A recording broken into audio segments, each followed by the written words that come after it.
Hello, I'm Tara Powers, CEO of Powers Resource Center, and this week's vlog is on the importance of emotional safety to build true, authentic connection with your team.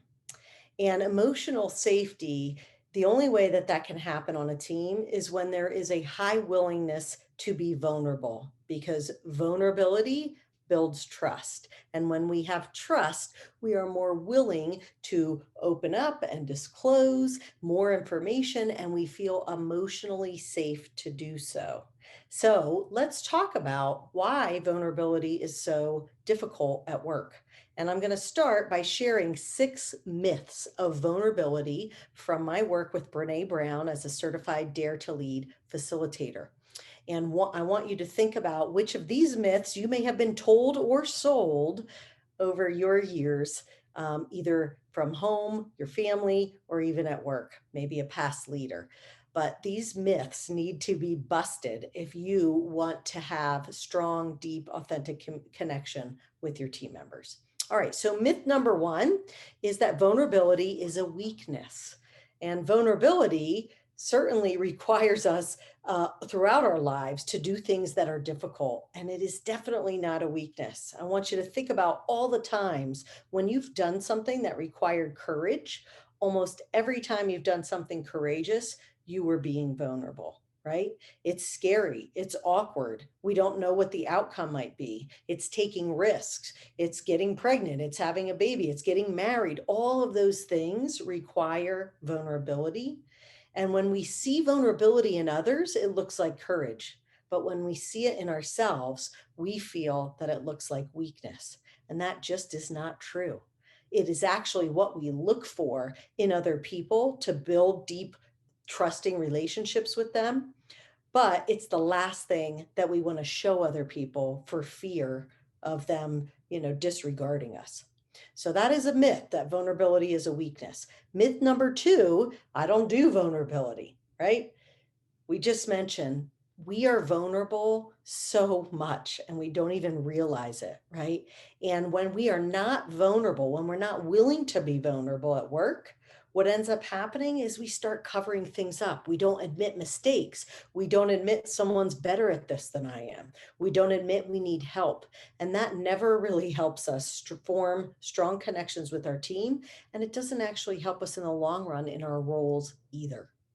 Myth number 3, I can go it alone. I don't need to do this vulnerability thing. I don't need anybody else. I don't need those deep, authentic relationships.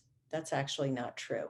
What we do know is that we are wired, neurobiologically wired for human connection, right? It is at the heart of who we are, and at the heart of connection is being vulnerable. So if you are not willing to be vulnerable, then you really aren't allowing anyone to see the real you.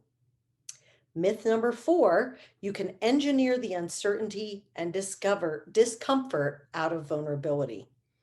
You actually cannot completely engineer a situation so that there is no vulnerability. You might be able to do that if you're a scientist, right? And you're working on an airplane, or you're working on some kind of safety mechanism that we all need. Yes, we want to get all the vulnerabilities out of the system, but that doesn't mean that we can engineer relational vulnerability out of our lives. It's just not possible. Myth number 5 is that trust has to come before vulnerability. Actually, trust and vulnerability build on each other, right? When I'm vulnerable, people trust me more because they see me as human. They feel that personal connection to me. And when they trust me more, I'm more vulnerable. So they really build on each other.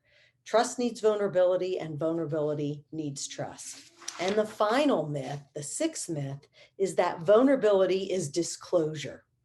Vulnerability is not full disclosure. It's not oversharing or inappropriate sharing or telling people TMI, right? Too much information. Vulnerability, rather, is showing up, it's leaning in, it's being honest, it's taking off our masks and our armor, and it's showing and up being the real you. And so I want you to think about those 6 myths and which ones have you learned? Which ones have been sold to you? Which ones have been told to you and that you cling to, that are keeping you from having deep emotional connection with the people that you work with and creating a culture of emotional safety? And what are you willing to do to let go of them? I hope that this vlog was helpful. I hope you have a connected week. And of course, if anything that we talked about today was helpful for you, please let us know by sharing in the links below. Thank you so much.